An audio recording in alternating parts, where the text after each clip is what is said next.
All right, bro. How far now? Okay. How far? You don't reach house? I never did house. I did my guest side, but if we talk. Uh, Tell I say I support Kevedio. Say they don't win 3-0. She don't make my tire since. I never hear word since I come back. But But they me, tried, they tried. I said they go come out. Oh, more the Like, trash. and they tell you, guy, I've been telling you that anybody that is looking at them now and they think that it's a surprise. You've not been following them. I've been Yeah. following them for like 2 or 3 years now. Like I'm not surprised at all. But Baby told Ronaldo. yes, now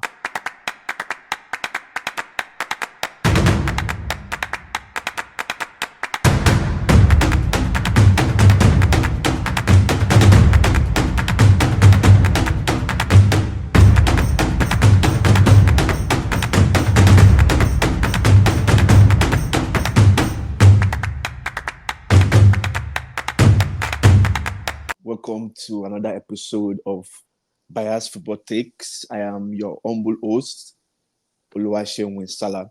This is season 2, episode 15, and we have a returning from all the way from the warm climes of Portugal.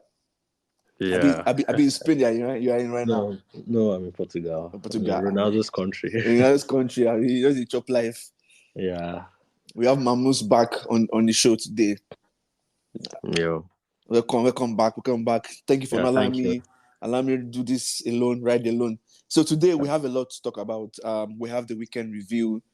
We have Everton and Nottingham Forest versus FA charges. We have AFCON.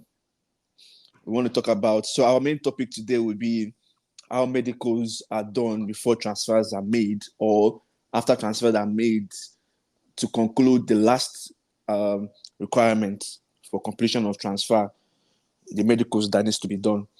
Then it will touch briefly on Spanish Super Cup and Copa del Rey that was played today.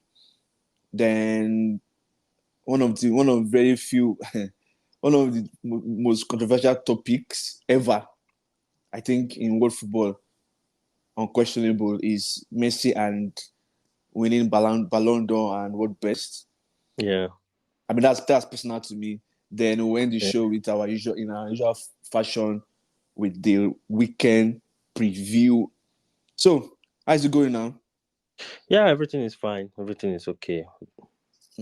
So, Everything. let me ask this question. I was just thinking about today. So, when you warm your food in the microwave, let's say regular food, what number do Yeah. you put it? How many seconds do you put? For me, I use between 2 to 3 minutes. Okay. Yeah. I feel like I've been using 2 minutes for a long time, and it keeps my phone warm, gets it warm. Me, I prefer my food very hot. So the thing with me is it depends on the kind of food I'm putting. If it's a food that it's not it has not been in the fridge, I can put maybe 2 minutes. But if it's something like okay, it's a very cold, maybe I'm bringing from the fridge, I always put it sometimes 4 5 minutes. So that I hate the feeling when you are eating and some part is warm and you just put Warm. the spoon and some part is It's very cold. cold. So I want to make sure like it's boiling, so like everywhere is hot. But now you used to live in Russia now, so you have to eat very hot food because of the cold Yeah, there. I don't even like cold food. I don't really like cold food. Yeah. There's been a wave of blitz and cold in the US in the past Yeah, few days. I've been seeing it on the internet everywhere. People are complaining. So people complaining about their Tesla cars and it's so Oh yeah, funny. yeah, I saw that one. I saw. So apparently, if when it gets cold, which is normal though, if you know, it happens with your tires. When it gets Yeah. cold, you lose some battery power. Someone said 10%. I need to talk to someone that is an expert in EV. But I read about it. I'm like, that's actually crazy. Well, for me, I was surprised seeing people because you can't tell me like there are Canadians that have been experiencing this very cold weather. They don't use Tesla, or maybe, and also like the Eastern Europeans like Russia, Ukraine, they also use this kind of cars. I just feel like probably because of the unexpected weather in some region, maybe in the US, a lot of people were not prepared. Maybe they were not prepared for the extreme cold weather. And this kind of affected the whole charging stuff and everything. When Or you're, yeah. or maybe they did not read the full manual to tell them that when it gets cold, you might lose 10% of your battery life. So be prepared to So find yeah, exactly. a reliable So yeah. station. Because I can imagine driving, say you're driving for like a trip and you don't have to stop in the middle of the road, and you now realize that half of the charging ports or charging stations are bad. You have to now wait for one where everybody's queuing up. That's like Yeah. that's like growing up And another in thing too, you have to understand these cars. When you even have like, it was when I didn't even know we have European cars and American cars. So why even Canada have their type of cars? Like what I mean is, if for example Ford is an American company, Tesla is an American company, but they have European Tesla the and American standards. Tesla. Yeah. I don't even think it's standard. They always do these cars to fit the location. I don't know. There's a way they do it. So, for example, if you're doing a car for American cars are big because Yeah. American roads are big. European cars are small because European roads are small. Mm-hmm. So, if you drive an American car, like me, for example, I'm driving an American car, and it's always a big problem for me. First of all, my biggest problem is getting spare parts. It's very difficult. You have to import the part from US because most of the parts are European. The same car, the same brand and everything, but it's just the American version, and they'll tell you it's different. Then secondly, getting parking space. The parking spaces are so small because the cars are small. So trying to fit your big car into a small spot, it can be It's very hectic. Yeah. yeah. Then all these Anyways, things. So that's just how it anyways, is. anyways, we'll be keeping warm here. Let's get back to football. Let's get back to football. So there was a apparently there was a break in Premier League, but they said it's going to be rolling break. So some teams will have the break and others will play.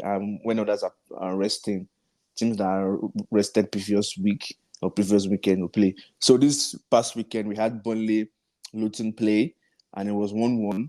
That was an interesting game. We had Chelsea Fulham. Chelsea managed to win that game 1-0. They struggled to win it. Then the game of I would say one of the games of the season, Newcastle City 3-2. City winning that. KDB KDB is back. Then Everton Aston Villa 0-0.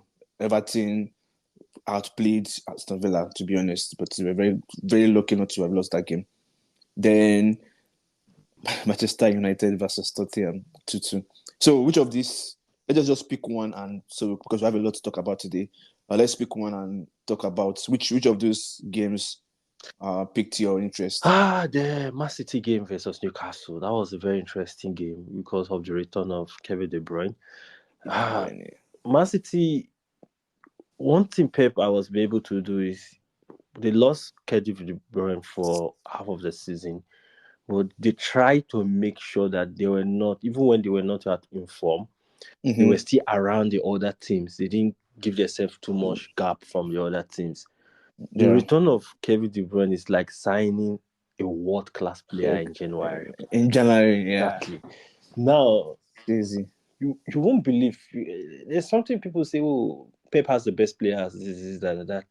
But he lost Rodri at some point this season. He has lost Haaland. Haaland has not been playing for a few matches. He lost KDB. But City has found a way to still be okay. They're not top of the league, but they were trying to just be around, knowing that when this player come, he just push them.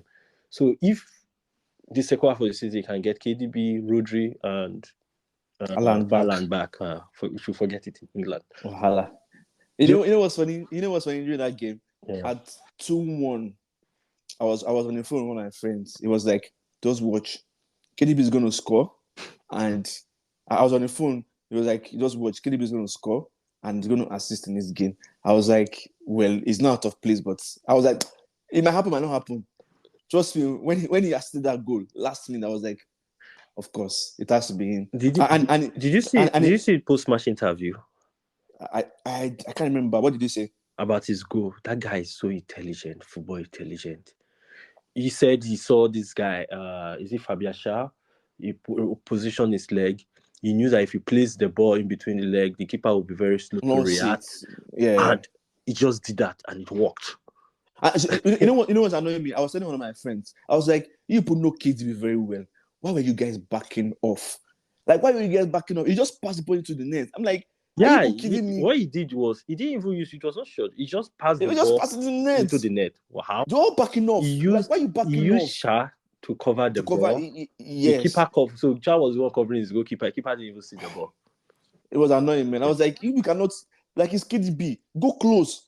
Like, it's not even McTominay said you guys should go close. That's the funniest thing. KDB is not a dribbler, like you are scared if you go close, he's going to dribble you. But people are always scared. It's very funny though. It's very, very close. funny. Let him pass the ball. It's better for him to pass the ball down, him to play. And you know, he scored from there. Like his angle. He came in, bam, first goal. And of course, that goal is going to motivate the players. Yeah, of course. But like this guy is back. Let's do this. Yeah. And after he scored that goal, Newcastle did not play anything. They were just behind. Like they were all behind the ball. Well, anyways, it seems like those little details what differentiate a world-class player from a decent player. He pays attention. You have to pay attention to some details. Thank you very much. You know, McTominay was in that same position. Yeah. And the fool had option to pass the ball and you play short. Yeah. You know, McTominay kills me. You know, this football thing is very funny. Sometimes the football,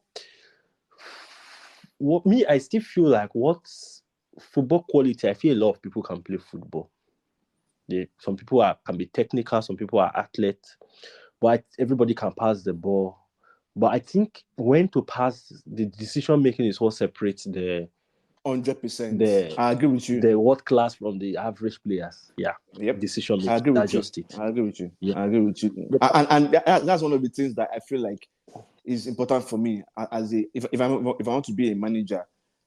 I still believe that all the passes KDB does, Bruno can do it. But when KDB does it at the right time. At the right time, yeah. So, like, for me, if I'm a manager, I feel like at some point, if someone is doing something and it doesn't make any sense, at some point, I have to now show him the clip and ask him questions that, can you please just take me through your thought process that made you arrive to this decision? Because it's crazy. Like, simple things. Pass. I watch Modric play. I watch Cruz play. They don't do extravagant things on the pitch, but all those right moments, passing, they know where to dribble, they know where to go to space. You just have to take those moments. Have you? Okay, we were all Man United. I was Man United fan before, so you left us alone. Scholes was very good at that. Scholes knows when to increase the tempo, where to slow the tempo, where to go cross feed, where to just do short passes. Sometimes when the game is too fast, you slow down everything. You slow it down, yeah. Because when you are playing fast, you are playing to an advantage towards the other team. If I'm playing in Liverpool, for example, I won't want to play a fast game with them. Like you have to slow the game down. You have to kill their morale, silence the crowd. Can it be born? Let it be sleepy. Yeah. Anyways, but it's good. It's good. It seems like City is back in title race, full throttle. Okay, so now one of the interesting things that happened this past week, Everton and Nottingham Forest being charged by FA or potential charges by FA. I feel like it's now becoming a witch hunt, because why are you punishing Everton for the same offense the second time? Because Everton came out and said, we've already gone through this already. What are you people coming back to come and tell us our offenses? Like, it's the same punishment you're giving us. Now, if they really want them to relegate, because if they remove their points, I mean, at this point, it's not. I don't know. You know, the thing with Everton, I still blame Everton to a point. When these guys charge City refuse. Like, when there's this popular phrase in Nigeria, not grief for anybody. That's what. No grief for anybody. Everton came, they charge you. You're just like, okay. Sometimes, even if you are wrong, you just throw some punches just to, like, you know what I mean. Mm-hmm. It's then with the thought of them doing it again, like, oh, the last time we did something like this, they stress us too much. Okay, you know what? But the fact that you feel like, okay, Everton just succumbed the first time. Oh, if you do it again, you won't say anything. And this is what is playing. City has over 115 charges, and up to now, though I heard one of the Premier League this is saying that by next week they will have a hearing and all the stuff. And wait. So to that your point, I kind of agree and I kind of disagree. I feel like it's because Everton is a smaller club. That was why they were quick to come up with this decision. Because the whole of last season, we were talking about this. Now we've started a new season, and they've still not had hearing against City. Okay, the City own. I want to give the Premier League benefit of that. I want to just side them. They said next week, because City case is a little bit different from the Everton situation. They have 115 charges. 100%. That's a lot. And they have some of the charges that they brought against Everton that they've punished Everton for in 115. Oh, yeah, you know, that's right? what I'm saying. That's a lot. And people are saying, based on what I read, was it yesterday, if City might be relegated the way it's going. But if so, would they remove dock their points from past seasons? Or I think they're not going to dock their point from past seasons. I think they will give them a big point deduction this season. That those kind of big points that there is no need for you to play. You are going to relegation. For example, if they give them maybe minus 80 or minus 90 points, you all know City are good. Not even minus 70. Do you think EPA has that ball, the balls to do that? What is the balls? You've already set a precedence. Other clubs are watching and waiting. The moment if you don't give City a strong, a strong punishment, you are giving leverage to other clubs. So you have to do that. Because the moment you give City something strong, other clubs are like, if they can punish City like this, we are not safe. But once if City mistakenly bypass this, then every club will be like, okay, we can cancel FFP, we can do this and do that. After our City was able to do it, we can do that. So you're telling me that you trust EPL to do the right thing? Another reason why I feel like EPL will do the right thing too. I don't think everybody in the EPL board. I was seeing people saying one of the guy in charge of the investigation is a Man United fan or something like that. It doesn't mean anything. So my point is, I feel like there's a lot of people that would like there's this big bias towards City. Pep is about to do 4 leagues in a row. It has never been done in the Premier League before. So you understand what I'm doing? So I feel like everything is coming together. Maybe to deprive him of that or something like that. Yeah. No. You know what's funny? You know what you just said now? So Arsenal fans will be angry because they were like, why didn't they do this last season? Because they were close to winning.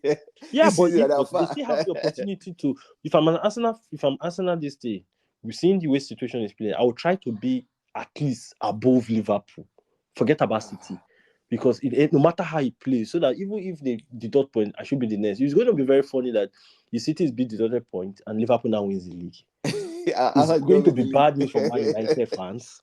Yes. No. See, regardless of what happens this season, it's bad news for us. Like, regardless whether they deduct the point or they don't deduct the point, we're not even like in the running. We're not in the conversation. It's Arsenal, and it's funny because they are close to winning. They were close to winning last season. Yeah. And they were second.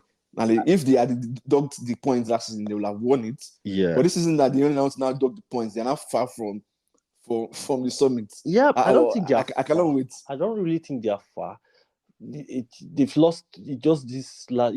There's the way this football is. They lost their last 2-3 matches and just boom. Yeah. So if they can pick form and maybe win 5-6 straight matches, they'll be up there again. It's just the way the league is right now. The question is, do you think they will not lose other games? It's fine. It's fine. They need a striker. They need a striker. It's fine for them to win 5 games. That's not a problem. I watched their games. To be honest, the games they lost, they didn't really play bad though. I know. They created a lot of chances. They don't have the striker. They just don't have. Apart from the striker, like we like that is not.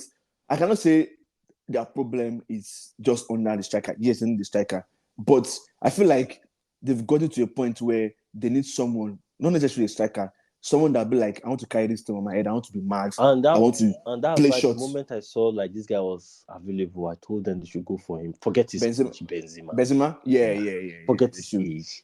The experience, everything. Yeah, it's going to help them. It's going to help them. You literally create chances. Benzema is a perfect target man or link up man you want to use for them. Yeah. Yep. So it's all good. But I don't know. Arsenal have this. We don't go for old players, young players. It's good for them. It's good for them. Please. It's good for them. The inexperience, the young players, they're playing well. I'm not saying, but inexperience comes into. That's what's killing them now. That's why they're struggling right now. Yeah. It's not like they're not doing well, but they've plateaued. So they need that X factor to take them to the next level. Next level, yeah, that's just it. Anyways, today United, it's not easy. Nigeria played. We played Ivory Coast, Côte d'Ivoire, the host nation for African football, African Cup of Nations, and we won 1-0. I watched that game live. I watched it from the beginning to the end, and I feel like it was more of a mature performance. It wasn't spectacular, but it was one of those performances that you can see from a team that understands their assignments, especially in defense. Those guys were really, really good today. Like, that was a massive defensive unit, defensive display. Ivory Coast, so at the beginning, I was kind of scared of Ivory Coast, the Ivorians, they're good, they're the host nation. But when I saw the way they played, I was like, even if we play this game till next year, these guys are not going to score us. So, did you watch the game? I didn't really watch. I just watched some, because I was at work. So what I was doing, when I have a little break, I will stream. I think I watched probably the first half, 10-15 minutes in the first half. But I was able to watch the goal and all those things. But the few time I watched the game, first of all, we changed the system. Yes. We went to 3 at the back, which made us defensively solid. Yeah. Then secondly, we were more reactive. So we were playing on the counter, which to me, I feel like it fits our profile of players 100%. than we being in possession. Because we don't have in the midfield, we don't have somebody we don't have a Mikel or someone that controls the tempo or can pass the ball around. We don't. Yeah. Most of the midfielders we have are counter attack wingers, midfielders, people that move run with the ball. We have just runners. That's a shot from the attack. It will be, apart from maybe Onyeka, who is a defensive midfielder, it will be Chukwueze, Luke Mouse, these guys are all runners. All runners, yeah. Yeah. So I feel like the system because the push of the Super Eagles has always been using the 4-4-2. In as much as 4-4-2, it doesn't really fit the caliber of players we have.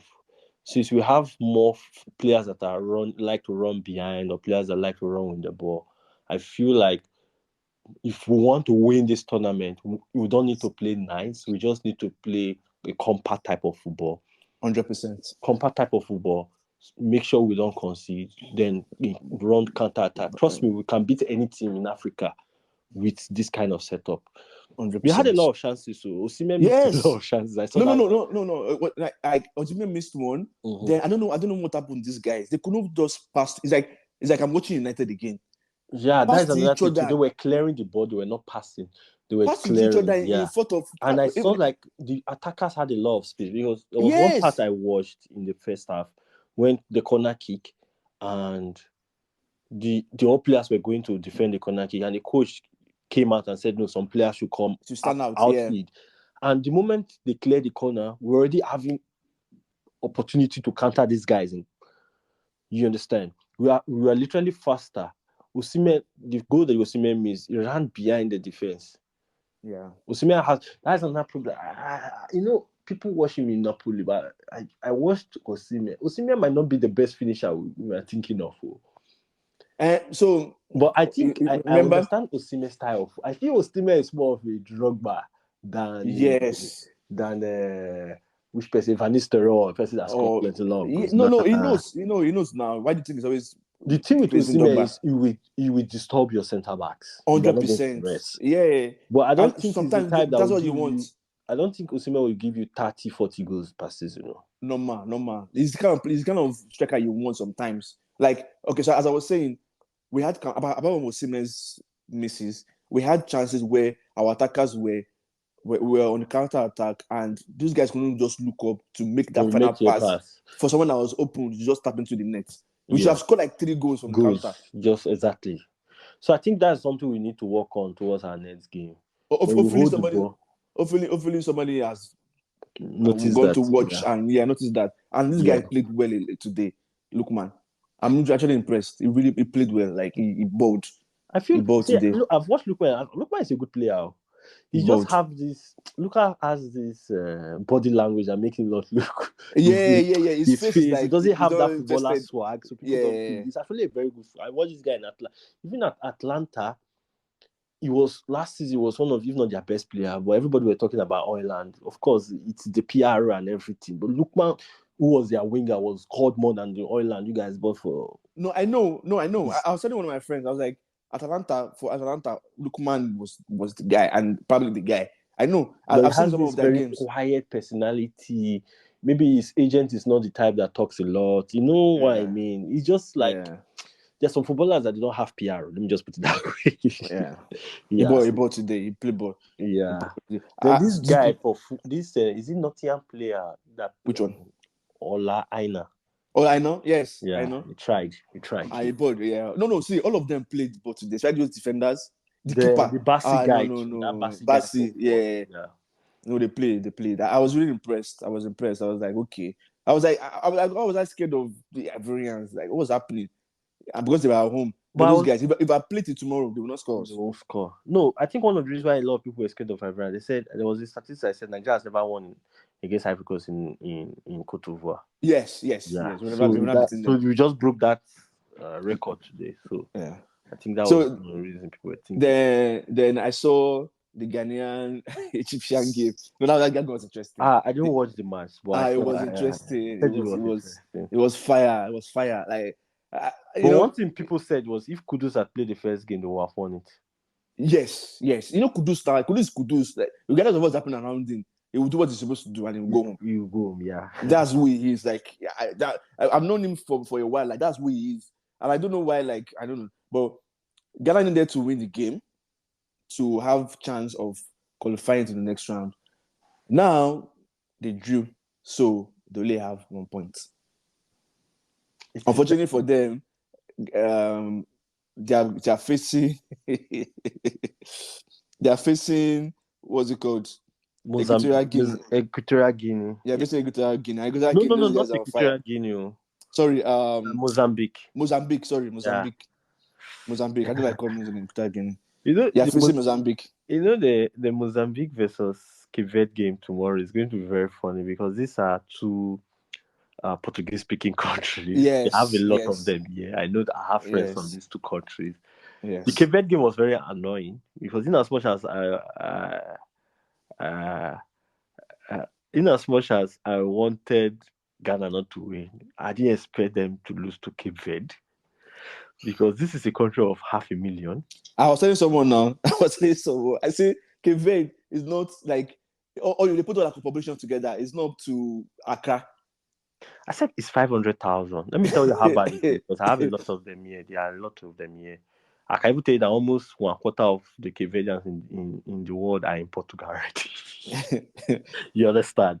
Most of the black players you see in Portuguese national team. Okay, Cape Verdean roots, yeah. To tell you how terrible it was, their biggest player is Baby. That Man United flop is their biggest player.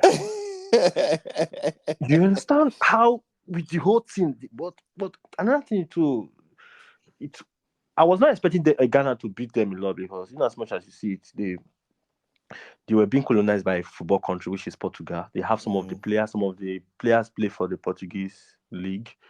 There are some football is their number one sport, so you can't just write them off. But population-wise, they will not be able to. They don't have much professional players out. They don't have pedigree. Yeah, exactly compared to Ghana. So that was where it became a little bit tricky. But even the Cape Verdeans here, they didn't believe they were going to beat Ghana. But you know what's funny? Let me just make this point. If you are following them, they'll be coming up. So yeah, I know. When I saw the draw and I was like, Ghana, if they're not careful, the highest Ghana will pick from this game is a draw. Because those guys, they're coming up like everybody's playing good football. Cape, like I said, I don't know how to explain. like I said, okay, if you understand the country, okay, let me say something. My girlfriend is from Cape Verde.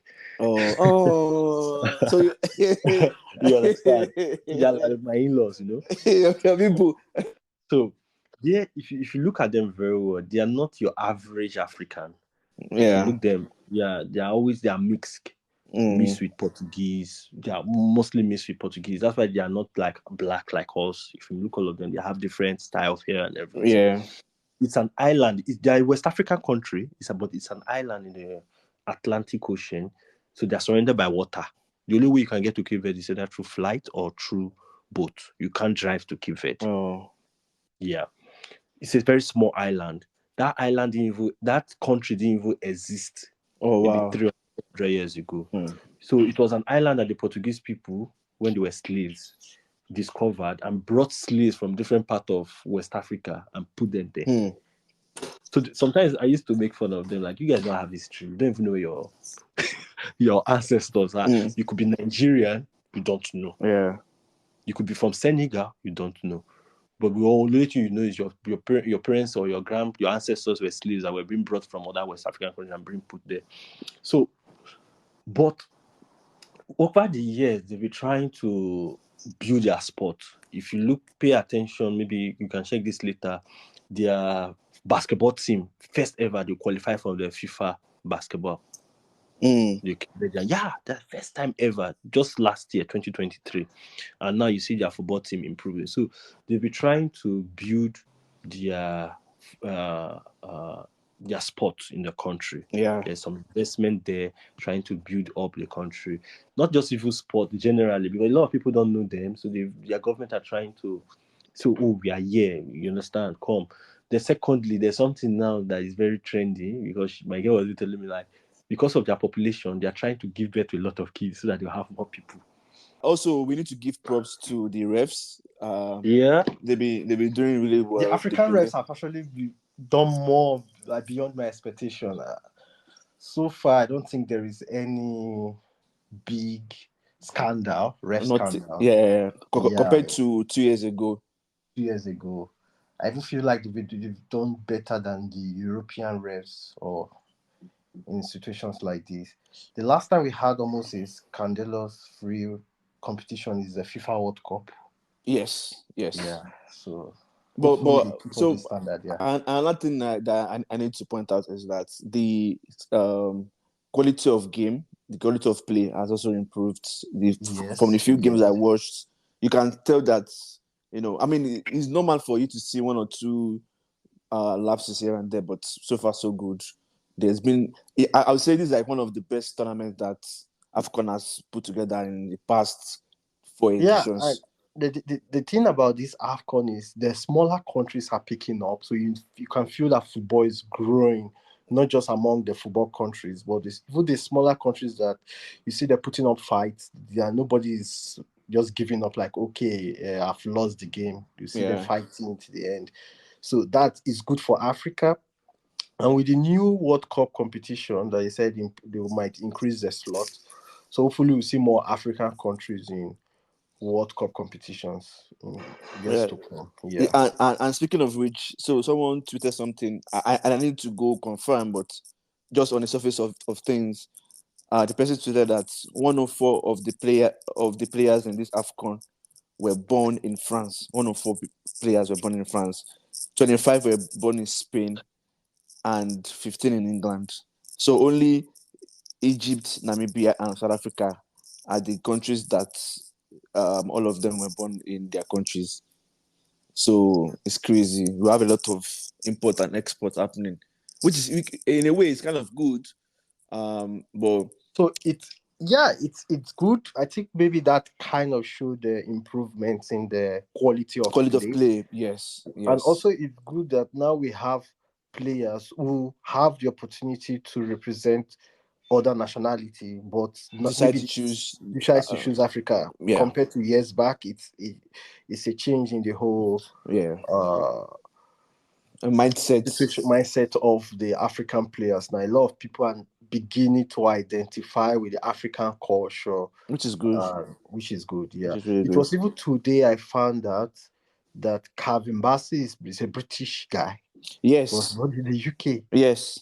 And Yes. with the way he has been playing for Fulham, and of course, he could have said he wants to play for England. Maybe for the defense, I don't think England have that superior centre backs that you say, okay, it'll be difficult for him to play. get a call up, right? Mm. But see how comfortable he comes, like he's playing for Nigerian national team. That's a big win for Africa. For Africa, so yeah. So now let's talk about our main topic today: medicals, sports medicals, or football medicals before they get or complete the transfer, or before a player completes his move to another club. So the floor is yours. Feel free to express and educate us on this as much as you can. Okay, first thing first, I have to explain about the medicals. It's when you buy a player, it's just like you buying a car, right? You but buying a second-hand car. Hold on before you continue. So for our listeners out there, the person speaking is a medical doctor, a practicing medical doctor. How many years now? The cardiologist, 8 years with 8 years. I mean, the same way I would say I'm an engineer. I can be any type of engineer. So let's just say you're a medical practitioner, like cardiologist, whatever it is. But you've been working. I'm a medical doctor, but I'm specialized in cardiology. Anything that has to do with the heart. So most of the times when, like in football cases, when you see cases of hypertrophic cardiomyopathy when footballers pass out on the pitch. English is better. You don't start big word. Someone we kind slumps, of understand layman's language. Someone slumps on the field. Which one is Kato, whatever. Most likely the diagnosis given to these footballers. So the thing is, I will talk about more about sport medicine, but more about how this medicals works. Okay. Give you, to the best of my knowledge, just a brief of how it works and you understand better. Now, when you talk about modern football, the football we are playing right now, medicals is very, very important, right? If you understand the style of football, the energy being expanded in football these days, you see why, and the amount of money involved in football, you see why before a big transfer takes place, clubs like to know the condition of the footballer they are signing. The footballer is going for 40, 50, 60, 70, 80 million pounds, or euros or dollars. That's a lot of money. But you also have to understand that footballers have mileage. It's just the same way you buy a car. Car always have mileage. So it's they've used the person. I don't want to use the word human being, but he has been used. So when he's moving from a club to another club, you want to know the history of the player, the injury history of these players, to know if the player has the right, know about the muscular system of the player, know about if the player has some health issues, to know if it's worth spending those huge amount of money on this player. So it's more like the footballers trying to prove to their new or their potential new employers that they have the capacity to hit the ground running health-wise. And they also have the capacity to play as long as they can without spending a lot of time on the treatment table. But the thing is, even with these medicals, there is no fixed or guaranteed situation here where you say, okay, you've done all the right medical, this player can't get you. Anybody can pick up injuries at any point. But with these medicals, you're trying to, you're trying to minimize the chances or try to get an idea of what kind of footballer you are buying. And you also know if it's taking the risk or spending such amount of money is worth the risk on any footballer you have. So when they do medicals, for example, they have some different kind of areas which they try to cover in most clubs. But you also have to understand that medicals it varies from clubs to clubs. And interpretation of medicals also varies from clubs to clubs. Also, the money involved in the player can make a player pass a medical or fail a medical. I'll explain this subsequently. But the areas in covered, they always check the player's heart. because football is a cardio sport. It's a sport where you do running for 10, 12 kilometers. So you need to make sure the heart and the lungs are working properly. Then they also check the player's musculoskeletal stability to check the player's muscles, skeletal, if the player is fit or have the right muscles, explosive muscles, and all of that. Then they also check the player's amount of body fat these players have, because when you have a lot of fat in your body, it kind of reduce the, no matter how skillful the footballer is, it kind of reduce the output of such players. And also it's having too much fat in the body. When you try to play an explosive sport like football, it causes risk of injuries. Then they also do some random tests like sprint tests and also deep scanning. Some clubs do deep scanning. Deep scanning is, for example, your bone scanning to know if the player is using the right age or to know how old. Because sometimes they don't believe it. I don't want to go deep into that, but they don't believe some age-wise and everything. So there's something we call bone scan that tells you maybe not the exact age, but range of how old the player is. But the most important one among all these things I explained is most times is the heart scan or the cardiac scanning, as we call it. But before that, they try to get the patient or the player health history. They have questionnaires, you give them questionnaires to answer. Then they do some blood and urine analysis, which are just basic analysis to check maybe if the player has pre-diabetes or is diabetic, all those stuff like that. Then they also look at the player skeletal stuff, like I told you, to know if he has a hamstring issues or he has a dead hamstring. Yeah, there are some footballers that their hamstring is gone. So yeah, so they need to know all that. Or if the players also have issues with other muscles, so they might tell them to do squats, different exercises like squat or lunges, just to see the reaction of their muscles to this exercise. Then they also do, like I said, history of injuries. They check the history of injuries and they do extra or ultrasound scan, which kind of help them to know or assess majority of their muscles and majority of the the joint. Then, like I said, they also check the fat, the amount of fat in your body. Footballers are expected, most footballers are expected, or not footballers, even athletes are expected to have maximum of 10% of body fat. The last time I did one during the summer, the last time I did, I had 77% muscles and 16% fat. If you see me, I'm like one of the most, maybe I'm not fat, I'm like maybe lean. Maybe now I think it will be lesser compared to the summer because I'll be doing more of gym work. But during the summer, I was still a bit fit. So maybe now I'll be probably like 10% or 11%. 16% for someone who is not an athlete is fantastic, but for an athlete, it's not. So that's why you try to, for less than 10% of body fat is what is required for a footballer.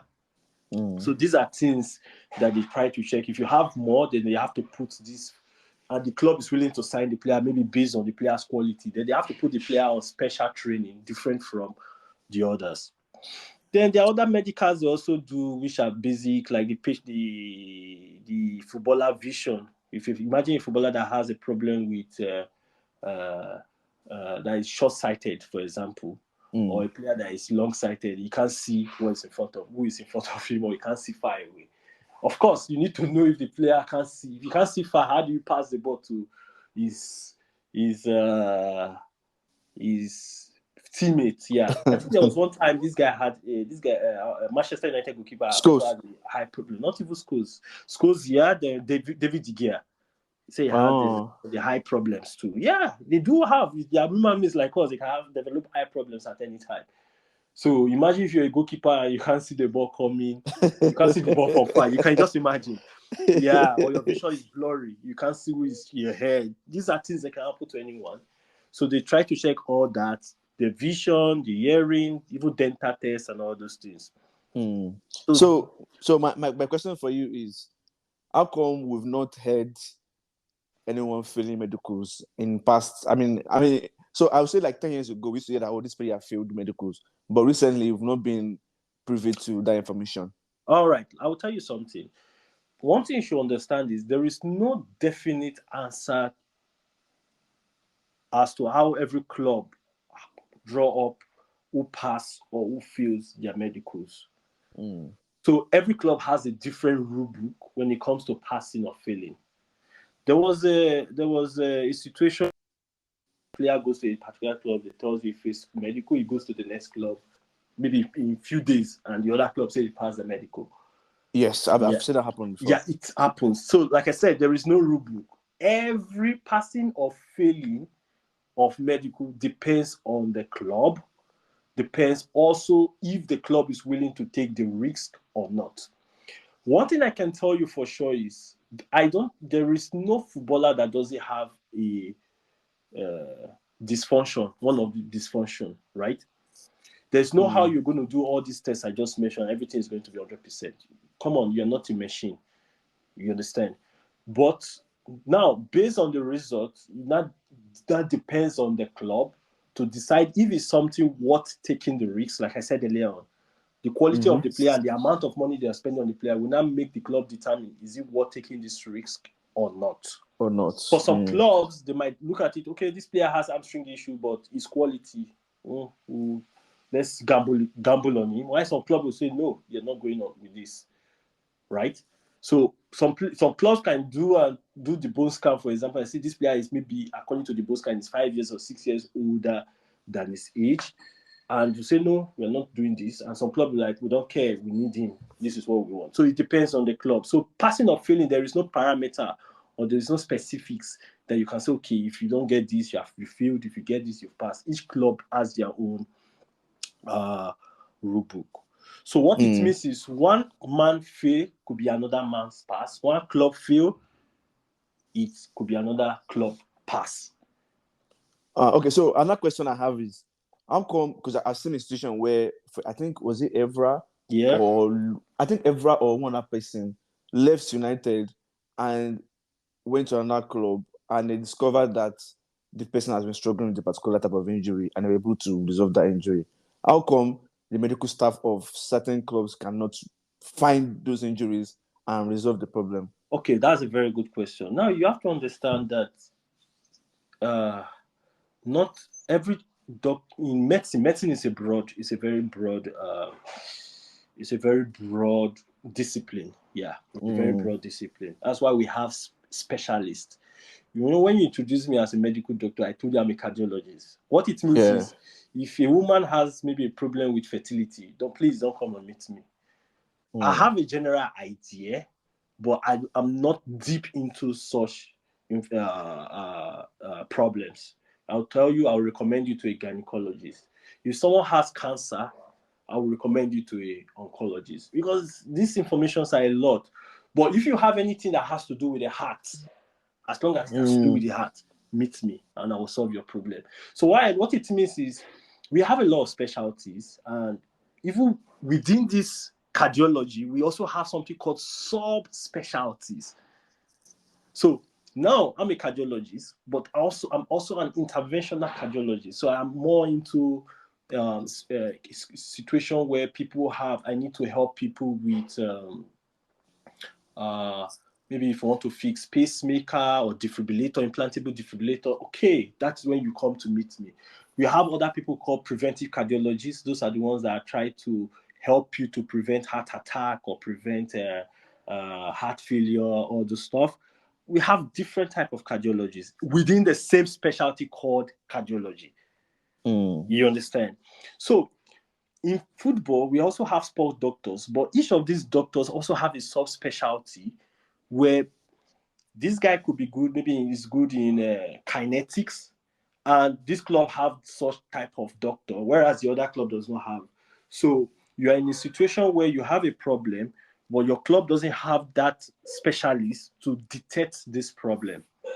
This is why when a player has injury or maybe hamstring and he wants to do surgery or anything, sometimes the player okay, they flew the player from England to the US to do the surgery, or to Spain to do the surgery, because it could be that the only doctor that can attend to that particular problem, maybe in the whole of Europe, could be only 3 or 4. Yeah, it happens. It could be only 3 or 4. There's one maybe, or they'll tell them, most like, I'm not going to lie to you, but most of the times when you get this amount of good doctors that are good in these very sub injuries, like specific injuries in surgery, are in the US. The US is has a very big sporting doctors. You give it to them, they have that. If no matter how the leanest cartilage or ligament, there's always a surgeon in the US that knows something about it and how to fix it. This is why many footballers, especially the top ones, they prefer to travel to the US to meet a surgeon that has maybe 99% or 99.5% success rate. So I understand what you are saying so far, right? So my point is, in that ever case, probably the club or Manchester United, we don't have such doctors that could detect this problem. But why couldn't they refer the person to seek external help? It depends if the player is complaining, or if this thing we think, if footballer has a problem, many footballers don't like, especially the old school footballers, they don't like even saying it out like, oh, I have this problem. They start taking pain relief drugs just because they want to play. Yeah. I was watching a series where it was a basketball, and the guy was playing, and the guy got an injury, and the coach came and was like, "Are you injured? If you're injured, you can't be my team." And this guy started pretending like, "Okay, I'm fine, I'm fit," because he knows that if he's injured, he's not going to play, and he wants to play. You understand? And he played, and he played with injury. Of course, when you're playing with injury, you're not fit enough. It doesn't really help the team. There are a lot of footballers that are playing with injury without the knowledge of even the sport person or the coach, just because they want to play. Especially, like I said, the old school footballers. This is why for some a old school manager like Mourinho always have problem with footballers injury nowadays, because it feels like during his time footballers should be, even with injury, they always hide injuries. Now footballers even want to be injured just to stay on the bench and everything. I was watching an interview, as if it was in Mikel, this last podcast, and he was saying John Terry had a broken toe. Yes. And he was training with broken toe. I was like, what? Not dislocated, broken, it's fractured. This toe is something that sends some footballers 1 month, 2 months, 3 months. 2 months, yeah. Yeah, but he played with it. And I don't, if not because maybe Mikel had to say it out, I don't think it was in the news that this guy ever had broken toe at one point. So you understand the whole school mentality. So probably everyone belongs to those schools where I had that kind of problem, and just, you know what, I'm not saying anything, I want to play. So another question I have for you is, so I'm sure you're very familiar with Kano's situation, with his heart problem. Yeah. So how come they couldn't notice that early? Okay. And how come it took them that much time to resolve it? All right, that's a very good question. Thank God you asked the question, because that is actually my field. A lot of footballers have been suffering, or if you've heard footballers, like even Eriksen had the same situation, he was able to survive. T.O.W.N had the same situation, he died. There's something called hypertrophic cardiomyopathy. That's I just have to give the name. That's one of the problem. Now, one of the problem that causes this ventricular fibrillations that happen in footballers. It's a common among athletes. It's when the muscles of the heart is hypertrophied. It's like it becomes thickened. It becomes thickened, and when it becomes thickened, it cannot pump properly. So for athletes that requires the heart to work faster than normal, imagine having a heart that is thickened, and it's supposed to work faster because you're always running and moving and everything, but the heart cannot do that. All of a sudden it triggers some electrical stimulation in the heart, which are not abnormal, which now leads to this fibrillation, ventricular fibrillation. Electric activity becomes abnormal and the person collapses. So this was, I think in Kano's situation, this was the same thing that happened with all that people. Now, the difference you have to understand is this. hypertrophic cardiomyopathy is very difficult to pre-diagnose, like to see before it happens. With the new machines, it's very difficult for you to say, okay, this person have it on and this person does not have it. And this is the only disease in one of the diseases in this world that the symptoms, keyword symptoms, is sudden death. Yeah, exactly. So sometimes it's through the symptoms we know, like, okay, this person have it. And what is the symptom? Sudden death. So most people that have even been diagnosed of this is post-mortem examination, like, okay, this person suffers from it. So for something that the symptoms start showing when you are dying or you are dead, or you understand, it's very difficult to diagnose. I'm not going to say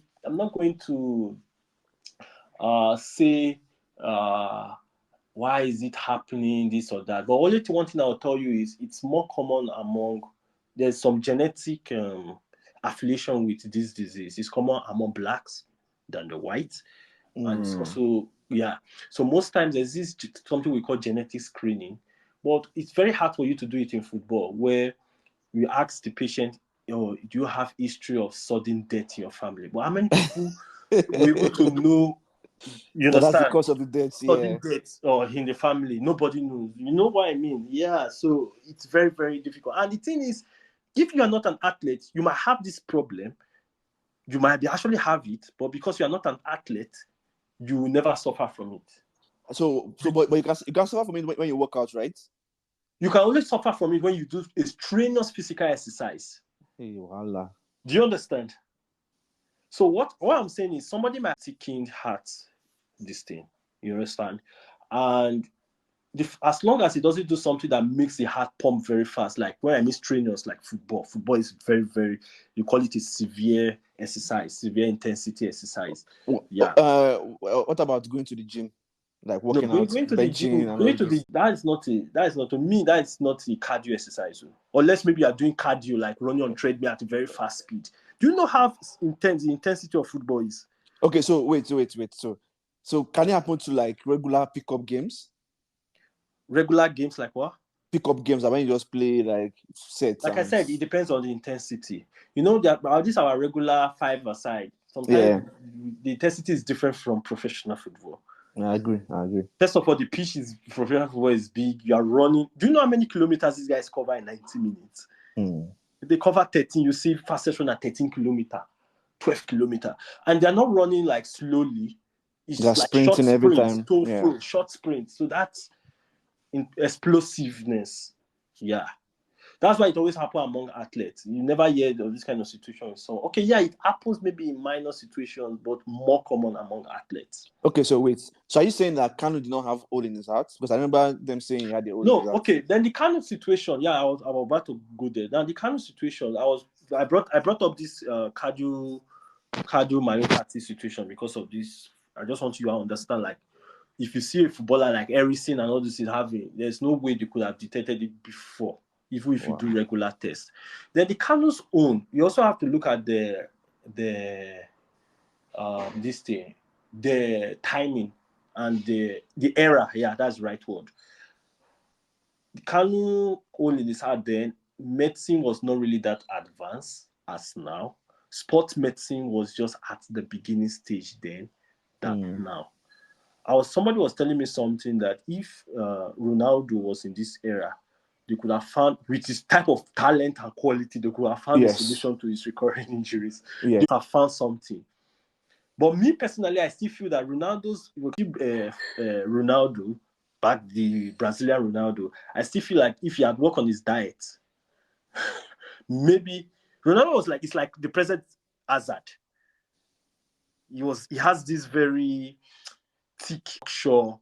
You could see like this guy had some element of fat in him. But then they didn't really, the sport medicine was not really that developed compared to now for you. Science was not really at the level now of science is different from then. A lot of things have been discovered. A lot of diet plans, nutrition plans, physical exercise plans are being developed now that make the footballer look like a super athlete now compared to 20 years ago. Wait, so remember that it came out that as having issues with diet, Yeah. They said had something to do, like something about his body that made him fat. Yeah, that was what I was going there. Yeah, exactly. I was saying with the present, yeah, he had some probably a lot of people humans with it. Even has it. Lukaku had it too. Yeah, but they did it at the Milan. One of the was especially something like able to do the Lukaku try to. That was why it was lean like at this stage of Finland. So I'm saying some might not was now with the trust to have millions to game to look lean and the injury. It was wow. I still feel he played in the wrong era. Yeah, played in this era. Oh my god! But you know, even if he played in the wrong era, he's still a great. He's still one of the best ever. No, I feel like he could have given more. Yeah. Yeah. Remember before Messi came. Yeah. Before Messi and Ronaldo came and Ronaldinho came, it was regarded as one of the ever. So I just think it's just everybody has their own time. Yeah, everybody has their own time. But I also feel that present footballers have the advantage over the older ones due to technology, due to science improvement and all science, and even better, not better refereeing, but I would say protecting the players more. Players and everything. And another thing too, somebody was saying something that football has changed. I think it was especially in leagues, in leagues. Now, now when you get a footballer now, they focus more on the person athleticism before his technical skills. Yes. Back then it used to be skill set before anything. But now everybody is looking okay. If you are playing if you have a kid in the football academy and your child becomes very huge, big athlete, and he can run, trust me, he will make a professional footballer now. Yeah. But if you have a talented footballer that is very skinny and that, will say, okay, he can't play in this, under that. Look at the footballers that are being promoted to the senior team.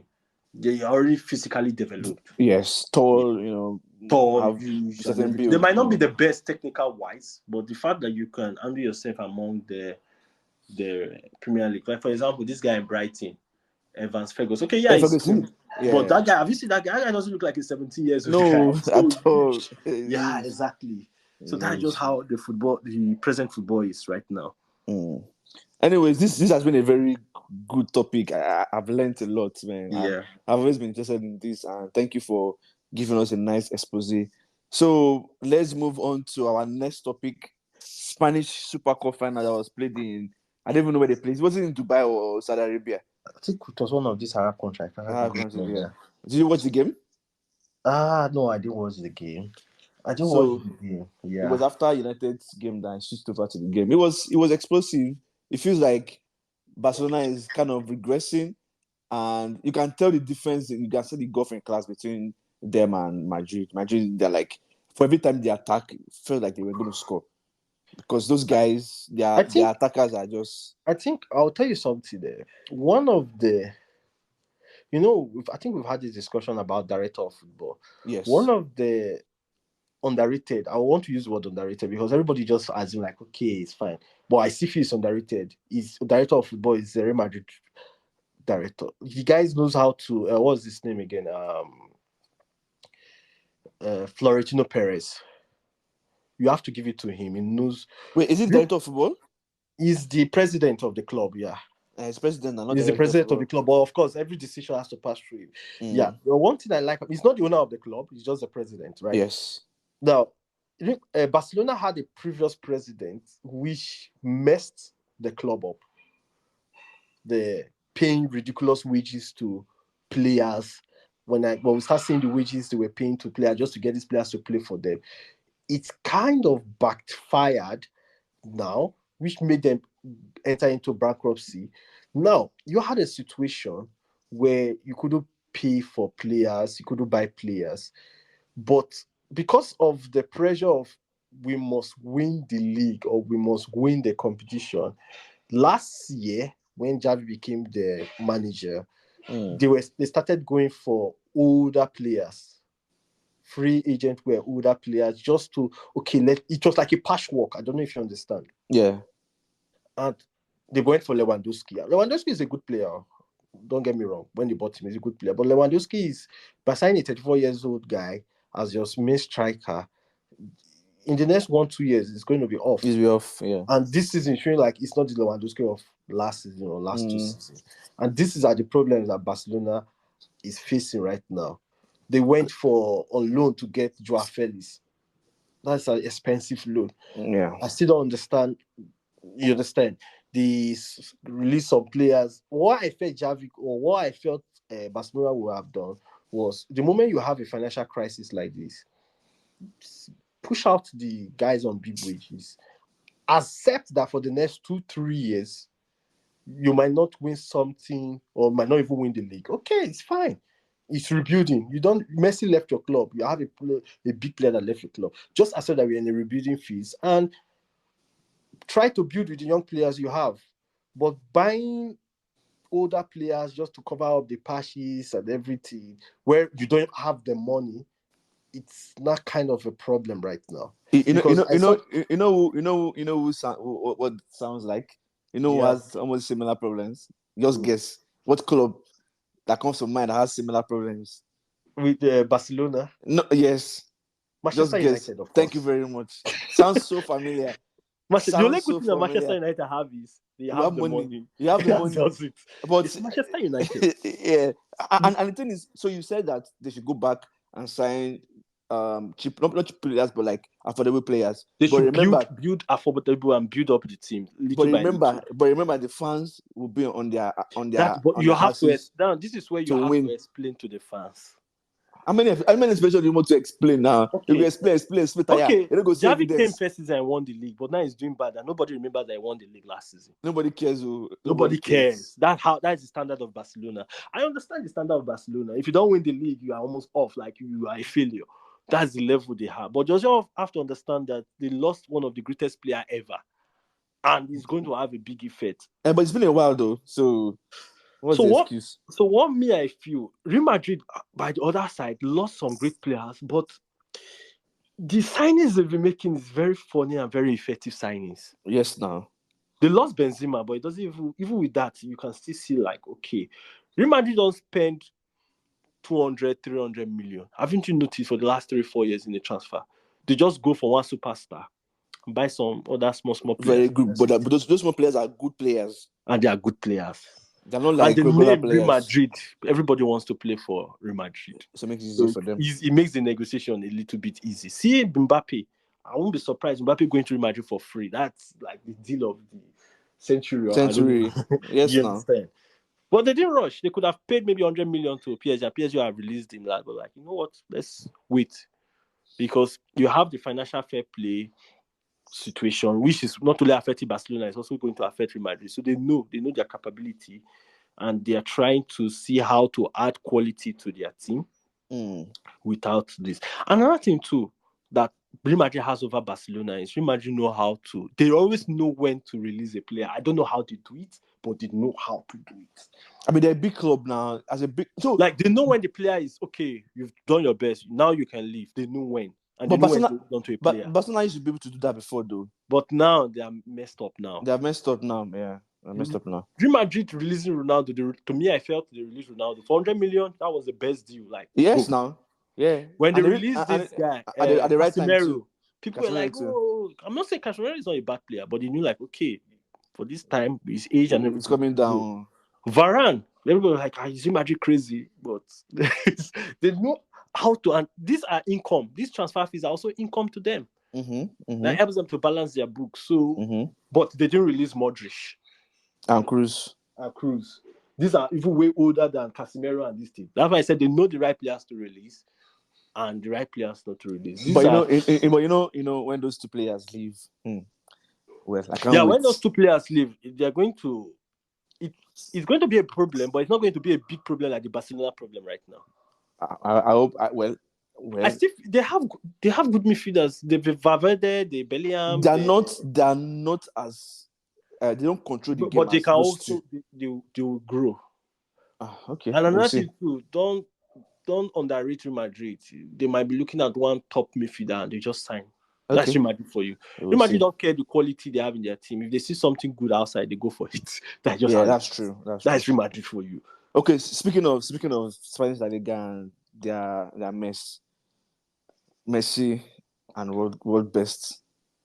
Okay. The Messi and world best stuff. I will just give you just very short. Did you watch the interview between some journalists and Mikel Obi about Messi? World Which best? one? No, that was very foolish. That was very It was foolish. very foolish, but That was a you very say it's foolish. foolish, but I can tell you that 99% of footballers think that way. Okay, so because they think that way, does that make that right? I mean, okay, so wait. Let me explain. Let me explain what we're discussing about. Messi winning the world best outside the period in which they stated the world best was going to be is a head But scratcher. you remember Mikel's response? What did he say? Oh, they asked Mikel, like, how come? Why is Messi? Because they asked Mikel. Mikel said Messi deserves it, and they asked him why. That Messi won the World Cup in 2022. Yes. This is 2023. So Mikel said the football calendar is different from the normal calendar you have. But wait, this is what he said. He said the world best is for our calendar. The world best is for 2022 and slash 2023. Now, so when I saw it, I started laughing, but also then he said every footballer, this is how they think. And when they give them the, will I call it form or something like that? Form, form select the CC. They put it 2022 slash 2023. So this is, and this is a popularity contest in the sense like, everybody start talking, Messi won the World Cup in 2022. They still count it as part of 2023. So if there's anybody to blame, it's the footballers who think that their calendar is different from. We are looking the calendar as January to December. They are looking the calendar as this year, last 2022-2023. But FIFA stipulated the range in which they want. Yeah. Do you understand? But that's the thing. See, FIFA stipulated it, but the footballers are thinking it in another different way. No problem, Sha. If they told the footballers that, okay, vote for the player that you feel was to December, they specified many footballers, maybe it could have changed a little bit. But they will tell them, how this thing comes. You meant January to December, right? Yeah. Okay. But they said it though, but no problem. Anyway, let's just move forward. But another thing, you can't blame. It will still win. It will still win. It will still win it again this year. It will still win it again. They voted. It is all professional footballers have voted for Messi. It was not like fans or journalists. These are professional footballers. I know. But no problem, Sha. He will win it again this year. No, it's not going to win it this year. There's no way to win it this year. That is for sure. You might never finish top 10 this year. There's AFCON. He will win AFCON. They'll say he won. No, not AFCON. Maybe Copa America. He will win AFCON. AFCON is going on now. He will win it, and they say he's the world best. He will win it. Anyways, let's. We've gotten to the stage where we predict you guys don't believe that Messi is the best player in the world. No problem. Let's move on. You and I have always had this argument, so there's no point us going into yeah. Because I still feel like if I present today football now, if you give me Mbappe, Messi, and Haaland, who I want in my team, I'm still going to pick Messi. It's fine, no problem. You just said that you have 34-year-old Lewandowski.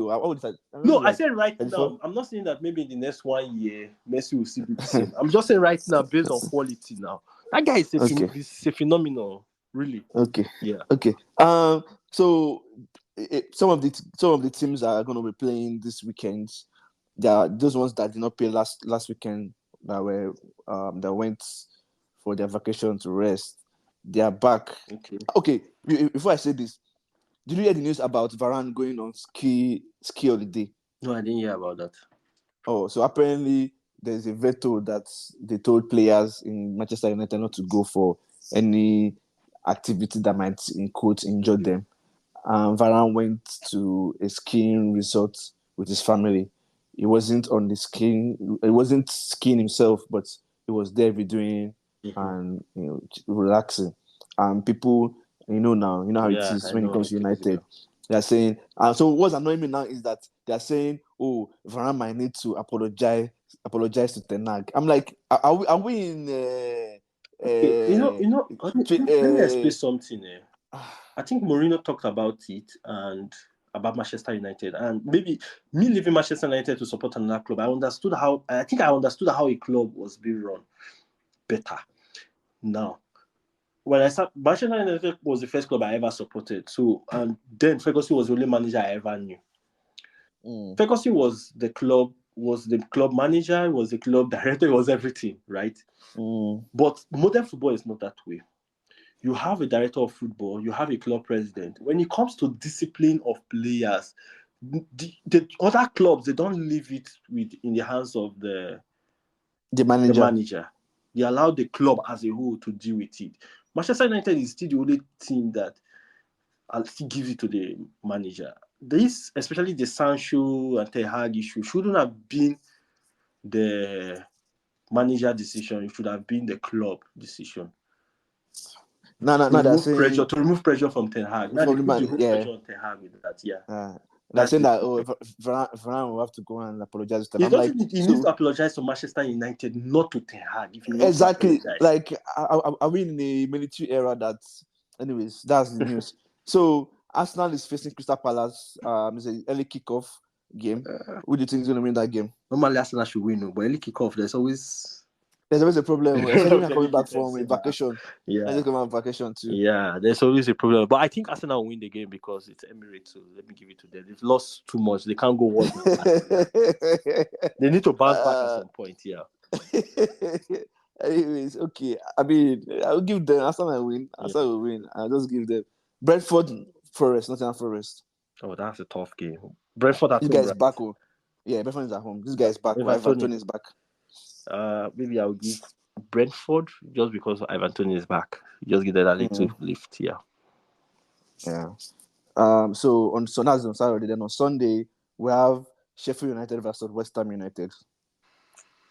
West Ham. Yeah. Okay.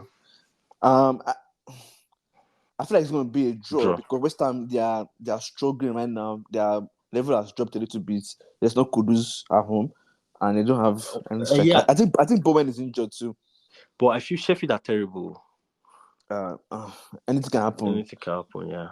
So I say a draw. Then Bournemouth Liverpool. I actually say a draw in that game. Wow. Yeah.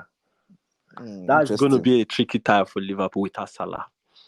Oh, yeah. That's true. First of all, the Anfield influence is out. Then that Bournemouth, they are small piece. They are very good. They're very good too. They're getting better now. Better, yeah. So, yeah, I think I'll say a draw. A draw, yeah. A draw, or a Liverpool sneaking in, Ojoro, do everything. It's going to be very difficult for Liverpool. It's not an easy game for them. It's not win last minute, but I say a draw. A draw. So then on Monday we have Brighton Wolves. That's a tough game. Wolves are in form right now. I will give it a draw. A draw. Okay. Yeah. Well, so on that Monday too, Nigeria is facing Guinea-Bissau. Nigeria should win that game. Guinea-Bissau. Guinea-Bissau are already out of the tournament, I think. It doesn't matter though. Yeah. But Nigeria should win. Because first of all, Guinea-Bissau, that maybe if they're playing, maybe they just want to play for pride because I don't think they can qualify. If they get 3 points, they say, because I heard they have best losers. But Nigeria is already on 4 points. Yes. The other Guinea is already on 4 points. Then Côte is on 3 points. So I think Nigeria should win. So what about Equatorial Guinea, Ivory Coast? Who do you think will win that one? Ivory Coast should win that game. They have to win that game.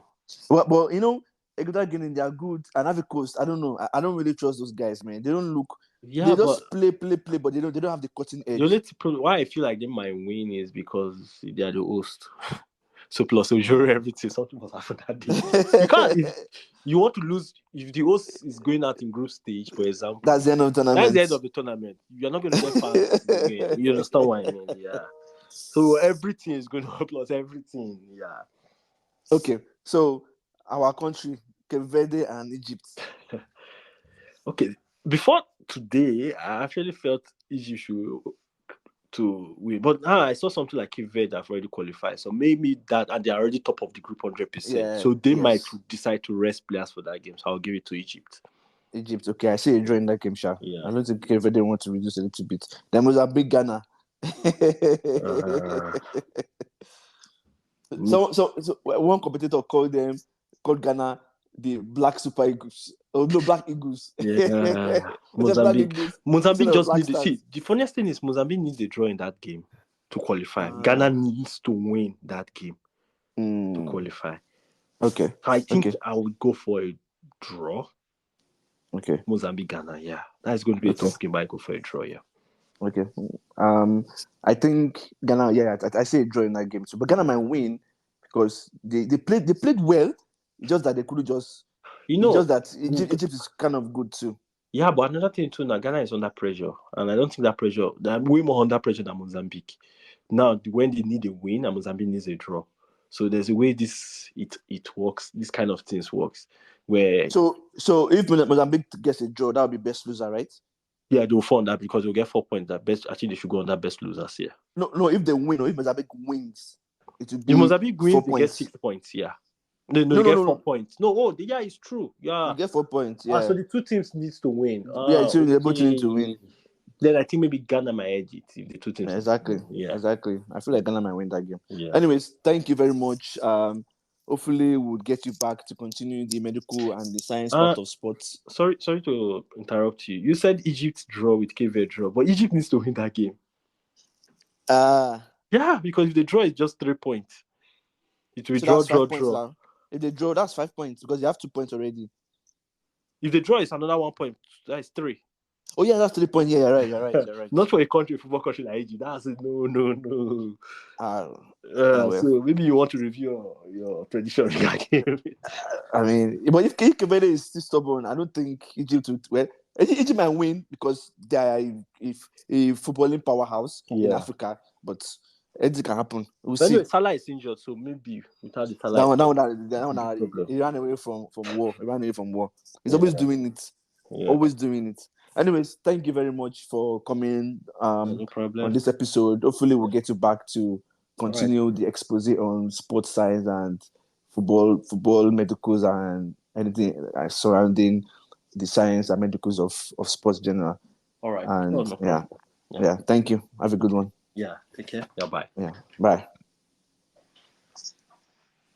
And ladies and gentlemen, that's the show for today, or for this episode. Hopefully, we have Obina back in the next episode. And thank you for sticking by with us and listening to us.